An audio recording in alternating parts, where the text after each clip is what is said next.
What is the best movie poster? And what is the most quotable movie? Let's find out. Hello guys, and welcome to geekmix, the show where we talk about movies, games, and sometimes TV. I'm Austin. And I'm Samuel. And thanks for watching this episode. We've got a lot of cool things to talk about today. We've got best movie poster, most quotable movie, and so much more. Before we get started though, like always, we'd like to say hello to our producer slash director slash fact checker, Bailey Morgan from Culture Blade. He's ready to do some facts and to look up some stuff for us. Sam. Hello. How are you? Good to be here yet again. Yep. Are you ready to talk about some topics? Yeah. Before we get started, also, if you didn't notice in the last video, we had to pick a topic in the bottom corner. And pretty much, if you don't like a topic that we are talking about, click on that. It'll take you to the last part of the video where we have a topic selection page where you can click any topics that we talk about in this episode. Click on it and it will take you to that part of the video, so you don't have to skip the whole video and just go, don't like what they're talking about. They can just go, I'm going to skip to another topic that interests me. So, if you don't like a topic, don't leave, go to another topic using the topic selection page. That's right.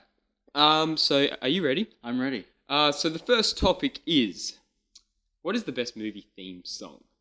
Now, unfortunately, we cannot play these because of copyright, but we'll link them down below so you can check them out. Pause the video, come back after you've listened to them, and hear what we have to say. So I'm going to go first. Okay, let's hear it. Maybe you could do the theme for us.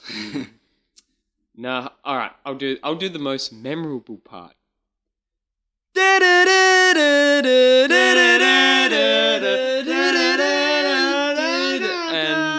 And we've just made your eardrums bleed. Yep, blowing the mic out. Jurassic Park. Man, not only is this theme suiting, it's so epic, right? But it suits the movie because the movie is very epic also. And with a movie like Jurassic Park, how revolutionary it was, you need that kick-ass theme song. And we got that with Jurassic Park. The violins and just the build-up, and then that big burst that we just did. It's amazing. It's great. I love it so much. I listen to it all the time. Yeah, it's definitely on my list of best theme songs. I mean, there's another song in Jurassic Park that I thought would be the theme song, but I think that this one got the most popular because of that scene. The first time that you hear this song is when, they're looking at the big brontosaurus or whatever, and Dr. Hammer's like, "Welcome to Jurassic Park." Absolute beautiful moment. And yeah, the music just captures that moment into one little ball, I think. And when you have a theme song like that, it's just awesome, and I love it so much. I can't really say too much because people are just going to listen to it. They're going to agree with both of us. Yeah, it's so good. This song. Yeah, I mean, so my pick was Jurassic Park theme song. Listen to it and listen to it again and again and again and fall in love with it because it is such a good theme song. Yeah, and it really captures the moment. You just look at the trees and you just think the dinosaurs. And you just think, wow, this song really captures the moment. Yep, sure does. But that is a quick topic because you're gonna be transported to another video where you can listen to it, so it'll take up an extra 3 or so minutes.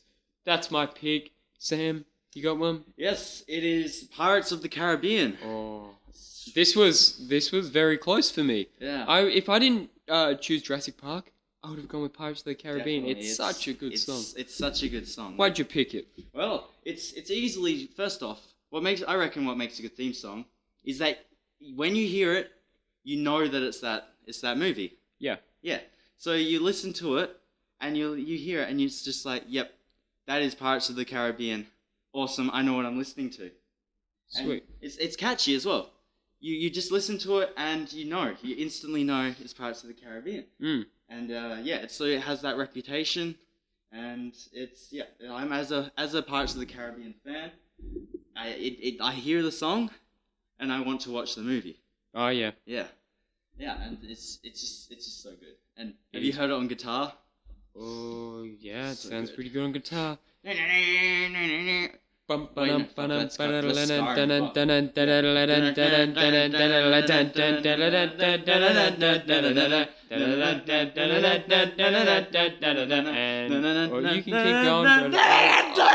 I'm sorry. My eardrums. I am sorry. But yes, very good. So good. I like Pirates of the Caribbean, Really the good theme song. song as well. Quick topic. That was quick. It was a You're quick gonna topic. you're going to listen to it yourself.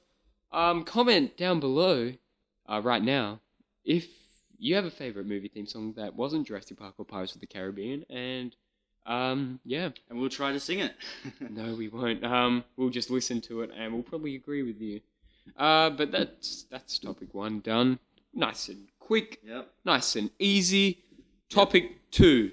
Now this one's going to be a little more challenging, because not only are we going to have to name the movie, we have to pick the movie, but we also have to quote the movie. You know why? Because it's the most quotable movie is our topic number 2. Now we've got... Yeah. So pretty much the rules have to be, the movie that we've picked, we have to say at minimum 4 quotes. 4 quotes minimum. I started the movie one. The mic's all yours, brother. Okay, so I'm not even going to mention the movie. You're going to instantly know just from my awesome quoting. All right, here we go. All right. I'll get into character. Mm-hmm. One does not simply walk into Mordor. Oh. And where is it? There's some more. And also, in case we get stuck, fact checker Bailey, if we could just get some quotes on the screen just to help us out if we need to. So, precious. Well, I learned from the Mordor. I'm guessing Lord of the Rings. Any particular Lord of the Rings, or just the whole trilogy? Well, I went with the whole trilogy, but it says most quotable movie, so I just figured the first one. I just thought the first one. The first one does have a lot of quotes. I also sort of cheated and had the quote, "You shall not pass!" You've currently got 3, and that was a good Gandalf and impression. The 4th one where it's like, "You have my bow and my whatever and my axe And my axe. and that's 4. That's 4. That's 4. good. Yep. Yeah, such a great world. You got to have those interesting characters and those interesting quotes. Yep. It doesn't have too many quotes. It's not like a bunch of quotes. You just think, yep, that quote, that quote, that quote. It's narrowed down to about 3 in that movie that I can think of immediately. Mm. But they're very popular. Mm. Like especially one does not simply walk into Mordor. That is a meme now. Oh yeah, that's everywhere. Yeah, so it's a very famous series of movies, trilogy of movies. Mm. Yeah, and I don't really have much for this one either, but it's well known to everyone, not just fans. You shall not pass. You shall not. You know that's Gandalf. Everyone knows that. Everyone. Have you seen that video where he's like, it's basically got that sound, the sound from the movie, and it's got this guy dressed up as Gandalf, and he's like, there's a train coming. Oh yeah. And he's just like, "You shall not pass!" And he's just like, actually, I don't think it didn't have the... Yeah, it didn't have the movie song, the movie sound, but it did have, it definitely had the, "You shall not pass!" And he looked like a huge fool. And he's just like, "Fly, you fools! Fly, you fools!" And That's then, 5. You've got 5 now. And then, and then they're running behind him, and he's like hitting the train, and then the conductor comes out. Oh yeah. Nah, good choice. We're having troubles at the moment with having quotes, but we'll come back to you when we have some more quotes. So I'll go to me now. Now, mine's a little bit harder. I don't have any notes. I was very lazy. Well, no, not really lazy. Just the topics that we have this week are ones that I can just speak and speak and speak. So I thought, long and hard, what's the movie that I know the most quotes from? And that would be 21 Jump Street. Yes. A lot of quotes from 21 Jump Street that I know. We'll start with one of them. It's hilarious. The Miranda writes, "You have the right to be an attorney." Did you just say that he has a right to be an attorney? Well, anyone can be an attorney if they want to. That's gold. That's comedy gold. Beautiful. We've also got Yo, don't play the Korean Jesus. He ain't got time for your problems. He busy with Korean shit. That's another one. So we're on 2. Yeah, the good thing about comedy movies is that they write the dialogue in the script to make it memorable, and they have those really cool jokes in there as well. I'm just stalling right now. No, but and also what helps is that the chemistry between them. Yeah, that helps a lot with making a good quote. So I'm on 2 now. So number 3, right? I'm thinking this is really bad. You shot my dick! You shot my dick! You shot his dick, dude! Whoa! Yep, that's 3. Thank you, Sam. You're welcome. You helped a brother out, and I appreciate that. You're going to a place with lean, mean, and low self-esteem. Oh, fuck yeah, I love Disneyland. That's 4. I've already done my 4. But yeah, I guess the reason why we've chosen what we've chosen is because, just because they're such big movies. Well, they're very different movies. Your one, it's a very epic movie, and you can't have an epic movie without having those epic quotes. Yeah. It's almost unheard of. Oh, wait, no, I just thought of a quote, but it's 22nd Jump Street, so... Are we going to count it? Because the best quote, we got to agree with this, the best quote in the 21 and 22 Jump Street. Jeff. Yep.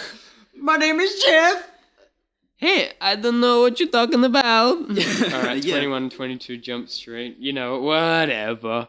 Yeah. Whatever. Yeah, and there's like so many videos on it that just make you crack up. Like the Spider-Man one where he's he's dropping Mary Jane down, and then he's like, wait, who are you? Who are you? My name is Jeff. My name is Jeff. I think part of the reason that makes a great quotable movie is when the internet gets on board and makes memes of that type of shit. Yes. Because that means that there's, a lot of people know that quote, and, you hear, my name is Jeff. That's from 22 Jump Street. That's from Channing Tatum. So that's handy. Lord of the Rings. Come on. One does not simply walk through Mordor, or whatever it is. That's iconic. That's iconic status. Most people know that.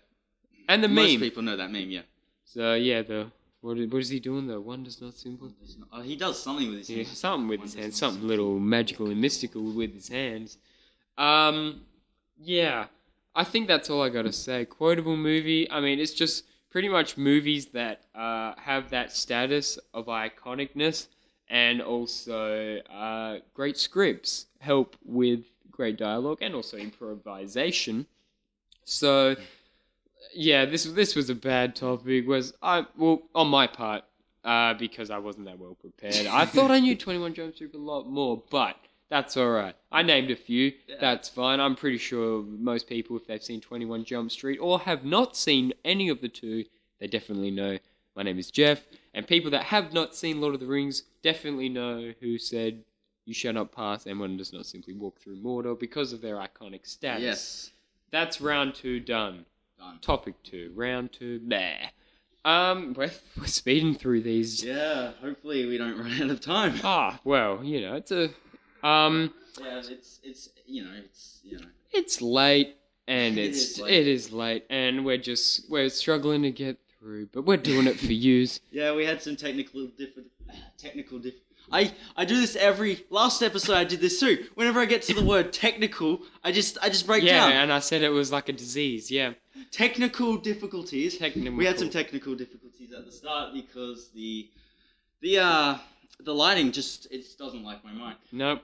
Yeah, this episode was a pain to get up and running, but we're doing it now, and yeah. Topic 3. So we're just speeding through this shit, man. This should be a world record. Topic 3. Now, what sells a movie, Sam? Okay, we've got the trailer, you've got the cast, you've got the people involved, but when people are out on the street and they're looking around, wonder what movie's out.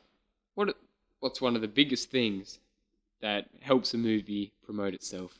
T-shirts! Yeah.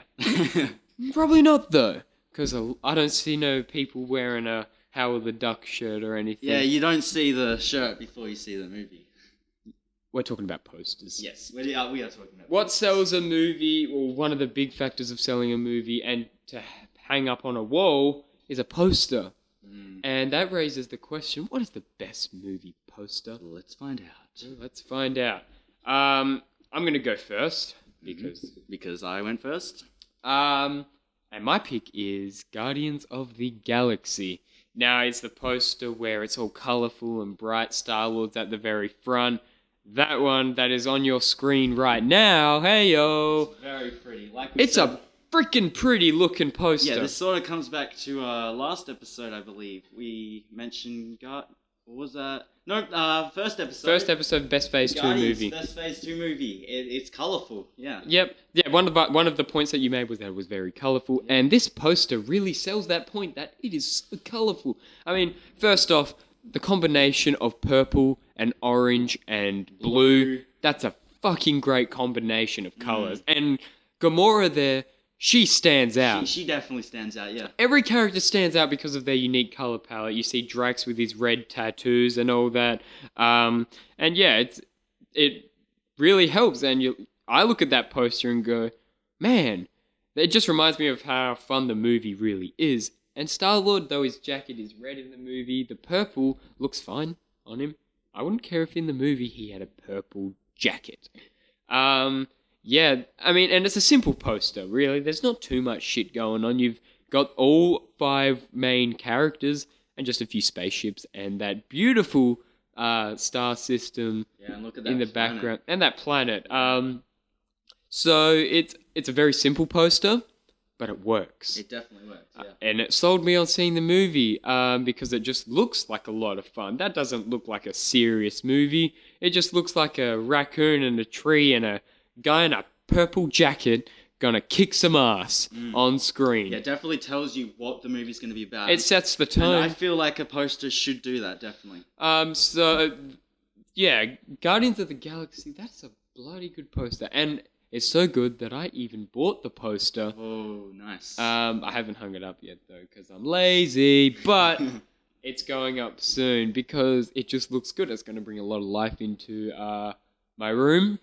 And yeah, so Guardians of the Galaxy, I believe, is the best movie poster so far. There's a lot of different ones, but for selling the movie and for just the choice of color, Guardians of the Galaxy. Guardians of the Galaxy. So that's my pick. Your pick. What's your pick, Sam? My pick. Well, I feel unoriginal because I also did a Marvel movie. You did? And I'm about to ask you one question. All right. What makes a good movie poster? What makes a good movie poster? Well, it attracts the person. Yeah, and it's got to sell. See, because a lot of the posters these days, you look and you got like you've either got not much stuff going on, which sometimes works, or you have so much shit going on that you're like, what am I meant to be looking at? Guardians, that's why I chose it. But I think that's what makes a good movie poster. The color choice as well. Yeah, why do you ask that? I'm glad you say not much going on, because my best movie poster, for reasons of being able to sell and attract me to looking at it, not because it's pretty, but because I don't see anything in it, which is Ant-Man. That's a great example. Yeah, so this poster, I saw best movie poster. I thought about it for a second. I remembered going to the cinema one day and seeing this poster and it says Ant-Man on it, and I thought, that's odd. It's just a white slate. What's with this? And I look closer. I walk over to it. I'm in line with Mum. All right. With my mum, with my family. With your mum. Yep, and we're going to go into this VIP cinema thing. That's special. It was special. Yep, and she wanted to do something special for us. So I'm looking at this poster, and then I see something. I'm like, why is it all white except for this little speck? So I walk over, and I see this tiny little man, and I was like, that is brilliant. That's really smart. Yeah, because it also ties with the movie, because the movie's about a little guy. The movie's about a man who can shrink. Yeah, you know what? I'm so agreeing with you, man. That is a really smart movie poster, and it's rare that a movie poster reflects on what the movie actually is about. This is my thing about... Without spoiling anything or anything. Oh, And also, we have up on the screen for you right now. I remember these things. Their marketing studio behind Ant-Man has kind of made these little stands and little bus stations, ant-sized bus stations. That's so smart. It is. The really whole smart. advertising behind Ant-Man was genius. They are And you have so the ones clever. where he's on Captain America's shield, Iron Man, Thor's hammer. Yeah, so you know what to expect from the movie. You know, oh, do you like this? Do you like Iron Man? Do you like Captain America? Well, you're gonna love Ant-Man. You're gonna love that little fuck on his shoulder. Yeah. I think any Ant-Man poster looks like pretty cool. Especially the one where there's like an ant at the front, but the one that you've chose is so genius. Yeah, see, and it's something that you don't see. Yeah, I know. See, what makes it really creative is that no one ever makes it like attract the audience while also sticking to the main idea. So what I've written down here is that most posters, at least the ones I googled, best movie posters. I didn't find Ant-Man, but I found a lot of posters. I love Batman posters, particularly with the Dark Knight. Yeah. But see, what I realized is most of the posters, they're not really sticking to the main theme. Sure, they show you what the movie is about, but they don't really have a clever idea to show you what it's about. They have like a symbolistic way of doing it. Like, for example, they have I don't know, that movie. I don't know what the movie was called. Silence of the Lambs. Haven't seen it, but I saw the poster. It has like a moth on the. Covering the guy's mouth. Yeah, so that's a symbolistic poster. And there's so many like that. They're creative. But what makes this one stand out in creativity is that it's so simple. It is. And it's sticking to the main idea of the movie.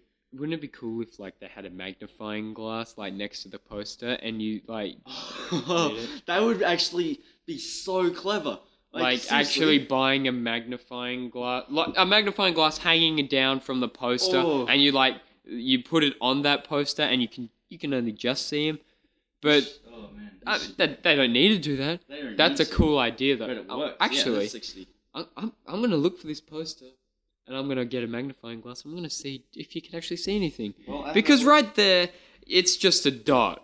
That's a dot. You can see a little man. Yeah, but how detailed? What if you put it under a microscope? Maybe. No. I don't know, but that's a great poster. Both Marvel's king of posters. Yeah. Like, they make some pretty sweet looking posters. And also the big Ant-Man font as well. That looks pretty cool. Yeah. It's so simplistic. Sometimes simple is best. Yeah, see, it stands out because it's basic. And this comes back to my another dot point I put down. Its basicness makes it easy to produce and make. It's like cheap to make. All you need is Ant-Man Not wasting that ink. Yeah, all you need is Ant-Man on a green screen, shrink him down to a little tiny size, put him in the middle of the poster, slap a giant Ant-Man logo, put the date, put Marvel's... You're only putting red ink on there, the rest is... put Marvel's logo, and you've got your poster. And then when you print it, not much ink used. Your poster is very environmentally friendly. But yeah, is that all you're going to say about the Ant-Man poster? I probably have a lot more, but we've pretty much narrowed it down. We've talked about it, and we've suggested all the other marketing strategies that Ant-Man has done. Very good choices, I think, from both of us. Very different. They're on like the opposite sides of the spectrum, made by the same company, Marvel. One's very colourful, and just the gorgeous. Because everything stands out. And then Ant-Man is just a smart poster.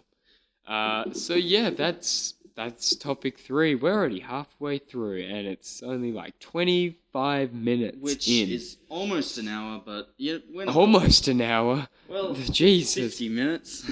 Well, yeah, sometimes it's good to have some short... Oh, hey, Hulk. Sometimes it's nice to have short type of podcast. This isn't even too short. It's not that bad. We're halfway through, so... Sometimes we're going to have really long ones, and sometimes we're going to have little ones. But it doesn't really matter. It doesn't matter. As long as we're having fun and we're entertaining you guys, that's all that counts. And again, if we're not entertaining you guys, you can click on the pick... rack off. Or you can pick the subject thingy. Pick a topic. Pick a topic, yeah. We can't stress that enough. It's really cool. It gives you guys more freedom. It's actually pretty clever, yeah.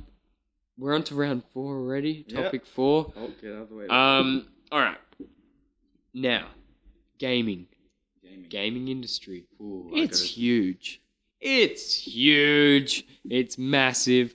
But what makes a good game? Well, gameplay, the way it looks, and, a whole lot of other stuff. Marketing helps, the right company, voice acting, la la la la. But some games sometimes draw influence from other games. That can even be good or bad, usually good. We're focusing on the good. What is the most influential game series? Now, to clarify, this is a game series that has a particular element or brought something new, or, just a game that worked so well that other games have replicated it, or, stuff like that. No? I have not done that. No? I did a completely different thing, but it will still work. It will be fine. It'll work. Now, I started with Guardians. You start with most influential game series. Go ahead, Sam. Well, when I heard influential game series, I thought it influencing on the person rather than on the actual games. We'll count it. But we'll count it because it's in that topic range, and yep, you're gonna like this one. Am I? The Walking Dead. The Telltale? The one that fucks you up mentally. The devastating one. Yep. The Walking Dead, man. What a game. What we could a even game we could series. even talk about the game to cover up some time. Yeah. Anyway, why is it the most influential game series? Because it fucks you up. It makes you. It's so short. The game's length is probably about. Well, they're episodes. Yeah. They're good. They're good sized chunks. Yeah. So it's about 10 hours per game. Yeah. And once you finished it, you just go fuck. And Fuck. And you think. You have to take a nap. You're like, fuck. Yeah, and you think about it throughout a long time. Like, even now, I think about my choices. I think about my choices all the time. I know. See, the thing with Telltale Games is they make you think. Then they make you feel like an asshole. Yeah. See, they engage you into the game. They by making choices, right, for the viewer, for the player. Mm-hmm. They make you in the game. They engage you into the game. See? Yep. The difference between this is a little bit off topic, but who cares? That's the difference alright. between a horror game and a horror movie Yeah. is the horror game brings you into the game. It immerses It you. immerses you. Which is what horror movies don't do. Yes. I mean, popping shit up in front of the screen does not immerse you. I am not That's scared cheap. of that shit. That's fucking cheap. Yeah, but if someone's chasing me in a game and I have full control rather than watching it, Yeah. I'm scared. I mean, I wouldn't call Right. The Walking Dead a horror The game. Walking Dead is not a horror game, which is why It I has said zombies. it's slightly off topic. But here's where it comes in. It's immersive because you have that choice of everything, Yeah. and every choice you do still fucks you up mentally. Yeah. Like- it's a lose-lose situation. Telltale's like, you choose this one, it'll just postpone the sadness, you fucks. Yeah. See, and so, so you make it. Even if you make a good choice, they will make it bad for you. They'll flip it. See, every choice you make in this game will have reward and bad. And usually Reward and the bad. bad, in most cases, in pretty much every case, the bad outdoes the good. And yeah, see, you choose who dies, who lives, and people will always be pissed off at you, no matter what you do. And that's where it influences you, really. Now, I'm going to help a brother out. I'm going to help you out. I can think of some ways that The Walking Dead is an influential game series. Thank you. Choose Your Own Adventures, they're getting popular. Like The Wolf Among Us and now Telltale, well, they have made The Walking Dead, they've made The Wolf Among Us, and now they're working on Game of Thrones and a Minecraft one. But it's because fans trust them and they bring a whole new story, but it's relatively the same. It's the 4 options that you can choose, and consequences. That's influential. Games are doing this now because of the success of this game. The Walking Dead Season 2 did this. Yeah, so it is influential. You actually picked a pretty valid topic. Oh, I'm glad then. But okay, what? We're just gonna fill in a few times, and I like talking about The Walking Dead. I love The Walking Dead game. Never seen the show, but I love the game. I've seen the first season, and then the first season's enough for me though. Let's just quickly talk about why The Walking Dead. I mean, because we were saying usually the good games are the ones that are influential. Why is The Walking Dead good? Now I can say a lot about this without spoiling, because spoiling The Walking Dead is dick. That's so dick. The Walking Dead, like, the characters, man. Like, when they give you a choice to kill a character, and it just happens to be you like both of those characters, it's fucking hard, and it just rips you to shreds. And it makes you feel like you're a monster when you decide to kill someone or say something. Yeah, and even if you choose the other topic, the other option, it still makes you feel like a monster. Yeah. They will find a way to make you feel like a monster. I know a specific example in this. I'm not going to try and spoil anything, but you have to kill someone. I mean, you don't have to kill them, but they're unconscious and someone thinks they're dead. So then they're like, you got to kill them because they're going to turn, and then you're left with this choice. It's like, no, don't kill them. And then the other side says, yes, you have to kill them. They're going to turn and kill us all. And it gives you that fucking time limit too. Yeah, and the time limit as well. So you're like, and then if you choose to kill them, then it you have that bad blood with the other person. So baby, now we got bad and it makes blood. You feel bad because you don't know if they were going to turn or not. And if you save them, I can't remember what happens if you save them. Obviously, I didn't choose that. It depends on the character. But yeah, there's a lot of good things about this game, which is why so many games are replicating it now. I mean, even though the Telltale is the ones that are replicating it, like, they had a few games, the choose your own type adventure games. They had, like, Jurassic Park and Back to the Future, and they weren't so good. They weren't that praised. They weren't like, the but games then now. The Walking Dead was the moment where Telltale just nailed it. And it's a fun fact, The Walking Dead was the first game that I ever cried in. Oh. I don't cry over games.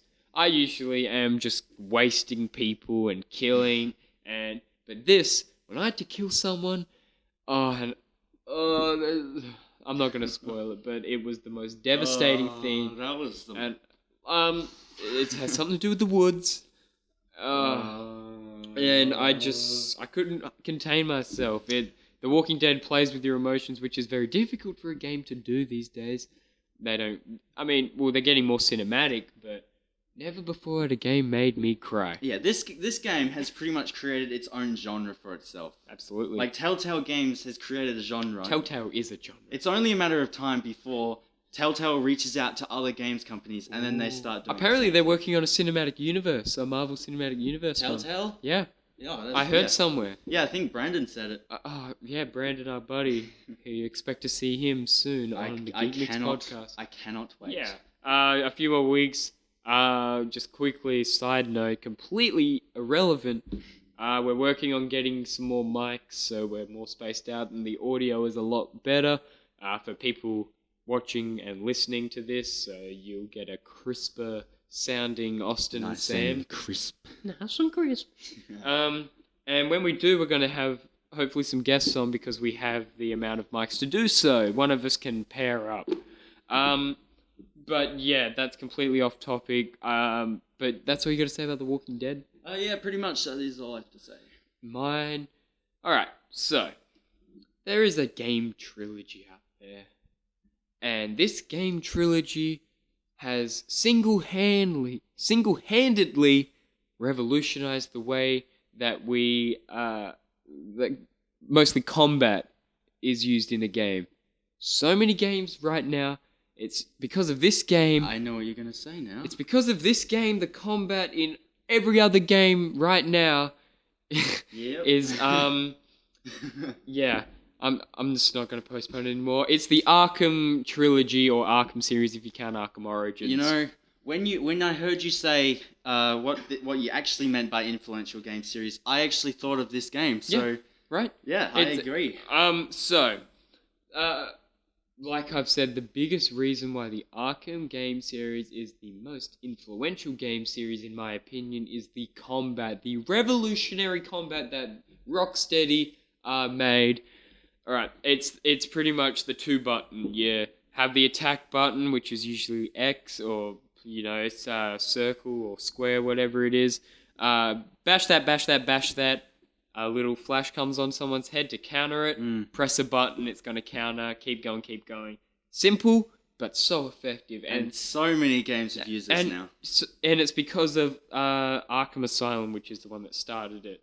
And yeah, you see now Assassin's Creed is doing this. Assassin's Creed is a big contender. The Amazing Spider-Man games are doing this. So many games. Just rattling off a little bit. But Shadow of Mordor. Shadow. One does not simply Shadow of Mordor is Mordor. pretty much the Arkham games for Lord of the Rings, which is not bad. That's actually a really good thing. But yeah, so many games ripping off this combat that the Arkham series has. And why brought. shouldn't they? It's very good. It's a good system. And every single game steps it up. Okay, so Arkham Asylum, it started and it was so strong, the combat. Then Arkham City, it got even better because you could implement more gadgets and stuff, and it was open world, so you had a lot more, shit to play with. And then Arkham Knight was, they somehow added a shit ton more, but it was still so effective and easy to learn. Usually when they cram a lot of combat moves in, you're just like, I'm not going to use any of these. But Arkham Knight, you're going to use a lot of them. And it's because of that just easy combat system and button combos.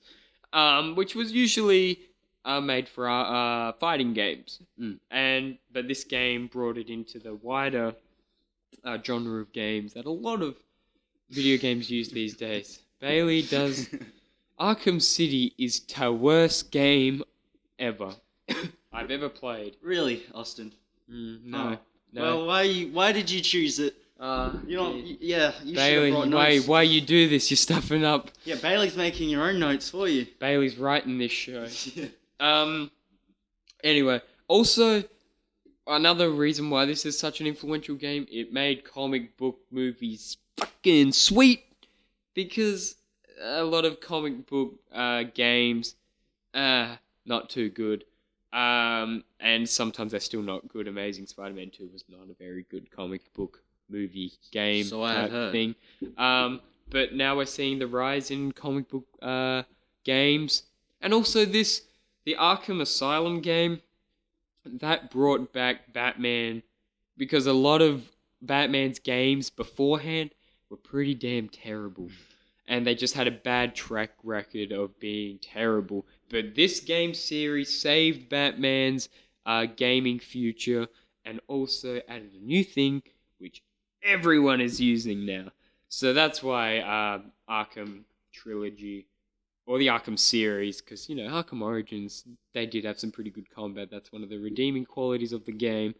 So the whole Arkham series just revolutionized and influenced so many other games to come, and will continue to do so, no doubt. Yes, and I'm glad that I mistook the most influential game series, because if I knew what you meant, I would have chosen Batman. Yep, well, The Walking Dead, that's a fair point. It is a fair point, despite... the rise of Choose Your Own Adventures is rising, so... that's topic 4 done. We are on to the final topic of this episode of Geek Mix. We have a whole pop vinyl there. Got so many, but they're just out of frame. Yeah, unfortunately. Yeah. Topic 5. Now, Ant-Man, Fantastic Four, Avengers: Age of Ultron. So many movies are coming out. So many superhero movies have come out this year. I think that's all we're getting this year. And then next year, we've got Civil War, Batman vs. Superman. Oh, I'm so excited. And part of the reason why I get excited about these comic book superhero movies is because of the villains. The villains in these movies sometimes steal the show from the actual heroes. But sometimes there's other movies that don't belong in the superhero genre that make a pretty freaking sweet villain, which raises the final question of this episode: what is the best villain from a non-superhero movie? Alright. Now, I know that my topic is going to spoil a movie, so spoiler alert. Just spoiler alert I'm going to give you the name. Gone Girl. I'm not going to tell you who the villain is. Spoiler alert. Click away. 5, 4, 3, 2, 1. Okay. She's a bitch. Fucking Amy Dunn. Amazing Amy. She is the fucking best villain in a non-superhero movie because she's twisted, she's sickening, and fuck. Man, it makes me scared to have a relationship with anyone. I was the same, you know? Yeah. So, Gone Girl. I'm going to fill people in. Well, obviously, if you didn't click away because of spoilers, you know the premise of the movie, which is... in which case, I recommend that Bailey hasn't seen the movie, but I had to give him my topic selection. I recommend that Bailey, we are watching Gone Girl one time. I recommend you click out now, watch Gone Girl, come back, and then listen. Bailey, do you want to stop this video, go watch Gone Girl, and come back? Because it is perfect. I'm telling you, us three are watching Gone Girl one time because I want one of the topics to be best David Fincher movie. Sneak peek of what's to come. Speaking of eventually. David, I don't know his name. Fincher. Yeah, I was thinking of. I've been recently watching Fight Club, and I was thinking, but Tyler Durden. Just click out if you haven't watched Fight Club. Yeah, he's a pretty good. He's a good villain. But anyway, back to Gone Girl. So the premise of the story is a guy's wife goes missing, and the whole media kind of says, "Oh, he's murdered his wife," but has he? Has he really? And we find out halfway through the movie that, because basically a lot of the movie gets told through a diary that Amy has created for the sole purpose to fuck up her husband. Yeah, see, I just want to cut in here. Sure, go ahead. As a viewer, you don't know whether he did it or not. No, you don't. That's one of the coolest parts of the movie. Yes. Is, did he do it? Did he do this murder or didn't he? Which is so cool. He seems a little suspicious, so you're not sure. He does, right? Which adds that's why I love the movie so much, and that's why I've seen it probably like 8 or 9 times. I'm sad to say I've only seen it once. Well, we're going to fix that. I swear, we are all watching this, us three. I've only seen it on a crappy little aeroplane screen. We're going to see it on a TV that is not a crappy little aeroplane. Yeah. This TV. So, yeah, and then you find out halfway through the movie that she has written this book and it's all bullshit. Yep. And what happens after that is just crazy, and I begin to hate her. Because she starts off, I like her. In the first half of the movie, I'm like, well, that's a shame. Whoever kidnapped, murdered, whatever. Yeah. And then fucking halfway through the movie, like, she goes, no. And the reason why she does it is so her husband can fucking die. Like, the sole purpose of staging her murder and disappearance was to get her husband caught so he could be lethally injected, and then she's free. That's fucked. And the thing is, that could happen. Okay? This could happen in real life, which I think this is why I chose it as the best villain, because anyone could be this villainous. And also, it's rare to see like a female be such a great villain. But it's so awesome to see like a actress do a role like this, which is very villainous. And man, the one scene that truly captures what Amy Dunn really is the Desi Collins scene. Which, if you don't know, Desi Collins is Neil Patrick Harris's character. She plays him like a piano or a violin. Pulls on him, lures him in. Yeah. And I'm just like, you fool! Stop! Get out! No! It was... His dick must have been like... He must have had no sex for like a year, like 40... He must have been a virgin, basically. And the fact that she comes back and... the whole media thinks, she got kidnapped, she's back, la, it's all great. But you actually know that bitch is fucking evil and twisted.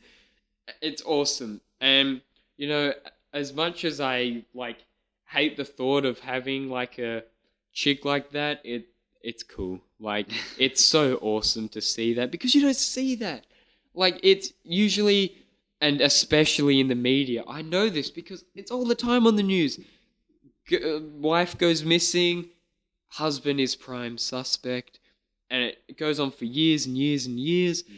And I'm not saying that all men are innocent when it comes to these sort of crimes, but this movie challenges that idea that, you know what, sometimes the media twists the story in favor of, you know, one side. And that's so cool. And just the Rosamund Pike, which was the actress that played Amy Dunn in this, fuck, she really should have won the Oscar that year. Like, it was almost insulting. I don't even know who won, and I don't even care.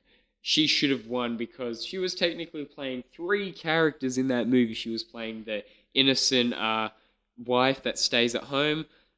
She's playing poor woman. She's playing the poor woman that's, you know, just come back from... with her hair back. Yeah, and just kind of acting all innocent in front of the camera. And then you have that villain character that sells the whole movie. That's why Rosamund Pike, Amy Dunn, Amazing Amy is the best villain from a non-superhero movie. Sam! Topic. I don't have much. Yet again, this is my worst topic. I thought, man, yet again, this always happens to me for the 3 episodes that we've had.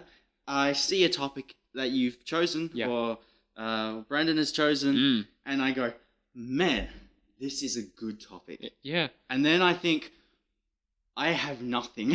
Yeah, well, so, that's a problem. And then I go to Google again. Well, the power of Google.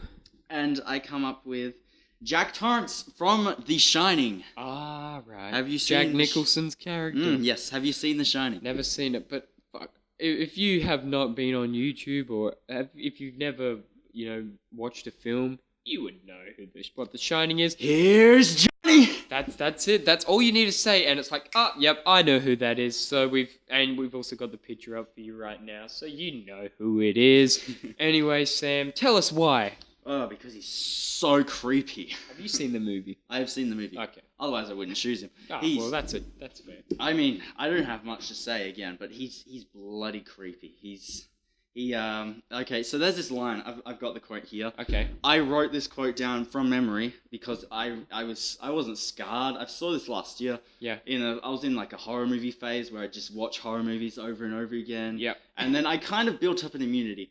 And The Shining, because these days horror movies are just, you know, about scares and trying to make the blood as realistic as possible. Yeah. And it's not like psychological like The Shining. Personally, I didn't really like The Shining too much, but I've been meaning to see it.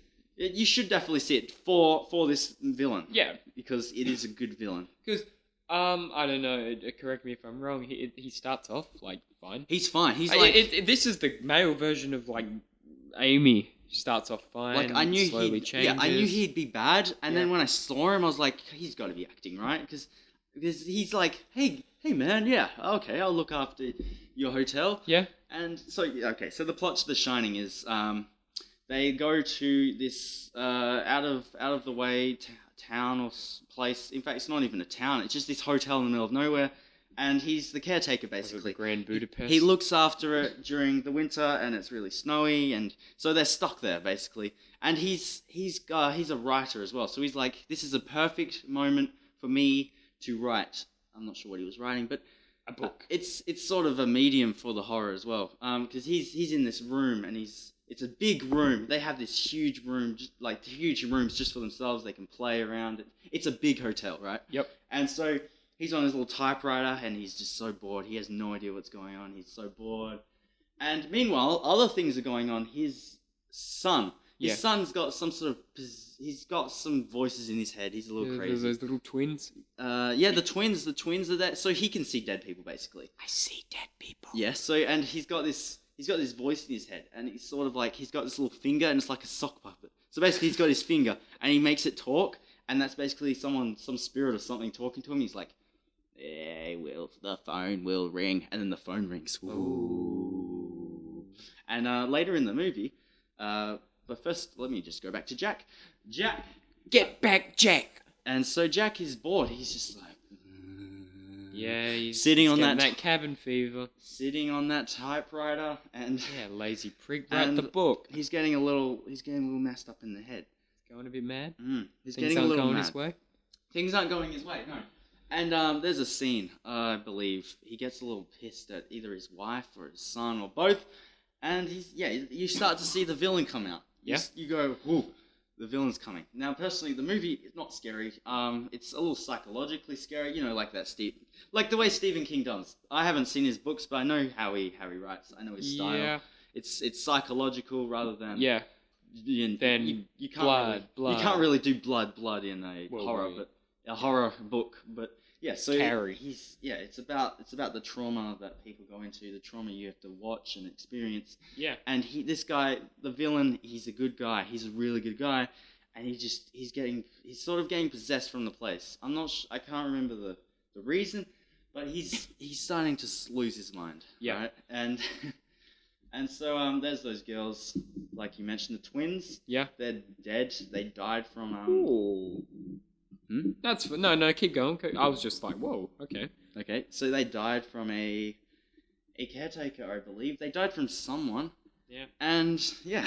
From natural causes. From natural causes. Yeah. No. The age of 6. Not in horror movies. No, definitely. I think That's silly. There was a previous caretaker, and yeah. So okay, back to Jack again. He's getting a little crazy. I'm not sure what happens when, but I do remember a scene. It just came to me now. There's a scene where he's a little loony, and he's at the bar, and he's imagining all these people around. And then there's the previous caretaker, and he's talking to him, and I can't really remember too much apart from that. But he went loony. He was crazy, and yeah, someone may have seen him do it. I can't remember. Like seen him go loony, just drinking at a bar, talking to no one. Anyway, I want to say the most creepy bit in this movie, which isn't actually that creepy when you think about it. All right. And it's like, yeah, okay. So his wife comes into where his typewriter is, and she looks at the notes. It says, I'm gonna paraphrase. Yep. Fuck. Die, bitch. No, it was more like, no work and no play makes Jack a dull boy. No work, no play makes Jack a dull boy. No work, no play makes Jack a dull boy. For like, maybe like 10 pages. Oh my God. Just of that. And it's a typewriter. You can't copy and paste. You just like... Yep, he's fucking typing that shit. For at least half an hour. Yeah. To an hour. Fuck. To maybe 4 hours. And yeah, so then then there's the typical horror movie. Yeah, that sort of horror music, and so yeah. But when you look back on it, it's like, oh no, he was bored, so we wrote a bunch of notes. I just made this. Oh, that's alright. That's alright. Keep going. He was bored, so we made a bunch of notes. A bunch of pointless words. But yeah, it's kind of scary at the moment because you know the psychological trauma that he's going through. I mean, both of our villains, they share some similarities. They start off fine, and then slowly, as you dig deeper and deeper, they start to show their ugly side. The only problem with Jack, though, is he was actually fine. Oh, yeah, well, come on, Amy started off fine. She started off loving, and then Nick Dunn got a little lazy, and she didn't want that. I got to agree with you, but that character was always there. We just didn't know it. We just didn't see it yet. But then when it opened up to us, we were like, oh shit, she's a crazy killer. Yeah. Yeah. I have more. You have more? All right. I haven't written much notes. I'm just basically that's talking fine. out of my I've done the whole ep without one note. So there's another scene that made me freak. It's just creepy. Like the movie, again, I did not particularly like the movie, but the character, he's creepy and he's frightful. There's this scene. I even recorded it on my phone because it's so bad. Oh really? Okay, I'm not gonna get it, but so he's talking to his son, right? And he's like, am I gonna be the son? All right, Daddy. I love you, Johnny, more than anything in the whole world. You sound like Jack Nicholson. And you know that, don't ya? Don't ya? Don't ya? Don't ya, punk? And he's like, you do a good Jack Nicholson. Yes, Daddy. And then he's like, good. I'm not gonna hurt you. I'm just gonna bash your brains in. Yeah, and then he goes a little crazy. Yeah. And there's this scene where he's in his little study room. It's a giant study room with probably a fire, a think, and Fire. I think it's pretty big, and yeah, and so I think he says no one should bother him, and then he gets angry if someone comes in. If someone walks in, he feels like they're bothering, even though he's doing no work. He's just like he gets really angry. Oh, he's doing work on the inside. Don't worry. And I'm not even sure if he does type a little bit, but in comparison to the amount of work he doesn't do, yeah, he goes insane. So very different, male, female, both a little crazy in the head. I mean, what you're saying about how it's a character that slowly changes. My original, well, the thing was it was from a non-superhero movie. That's and a hard thing to do. In all honesty, I was gonna go Walter White from Breaking Bad, Ooh. though he's not a villain really. He's more of an anti-hero, an antagonist at the end. But you know, someone like Amy, she's just bad. No one. Who the fuck tries to, frame their husband for murdering you and then just so he can get lethally injected? Because, okay, to be fair, he did some pretty shady shit in that movie, but not, worth dying. Not death-wise, definitely not worth, getting killed. Alright, I'm done talking about Gone Girl. I'm actually excited to watch the movie again. We all gotta watch it sometime. All three of us.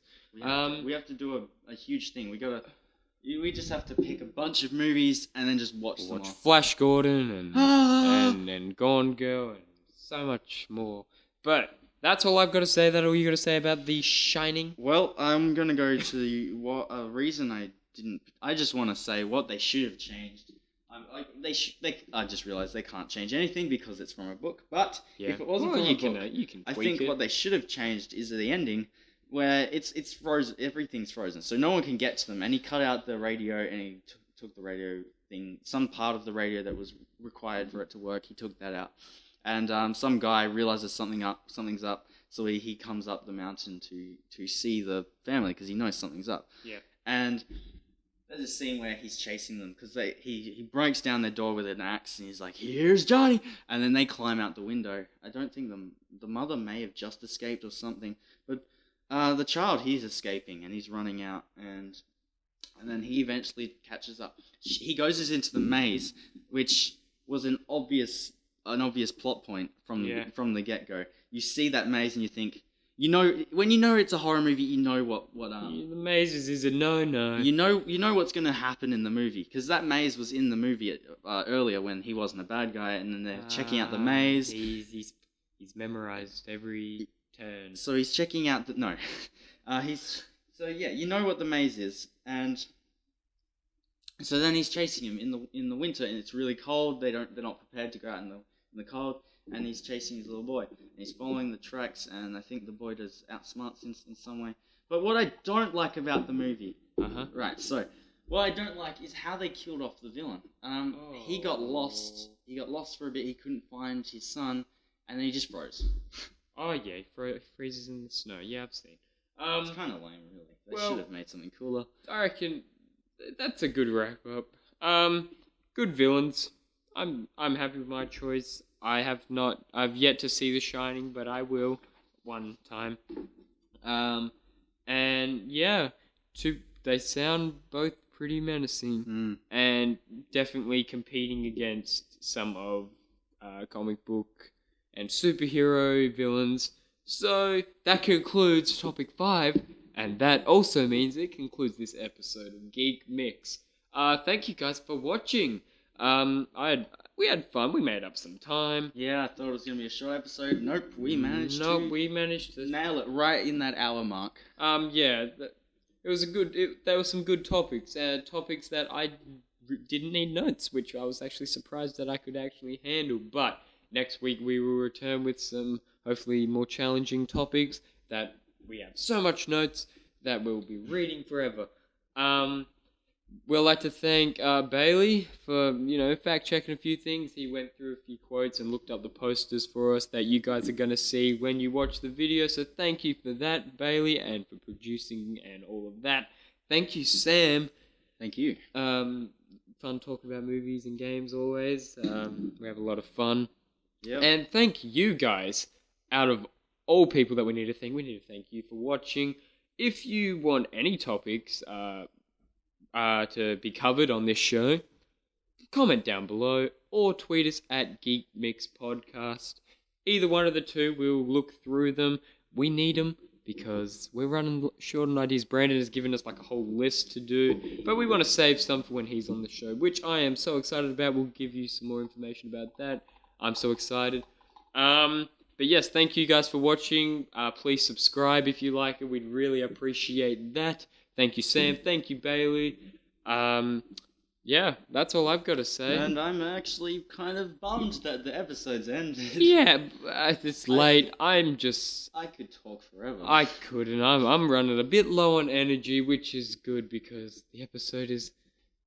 It's so close. We've got like 10 seconds. We're going to start talking about our sixth and final topic. Dear. And it's called... What is the best Goodbye pop vinyl? Oh, well, it's got to be Baby Groot. Yeah, it's got to be, I'm going to vote for Harry or Iron something. Man. He's the best. For all of us, Bailey, Sam, myself, and all of these pop vinyls, this is Geek Mix. Let out your inner geek. We'll see you next time. Goodbye. Woo!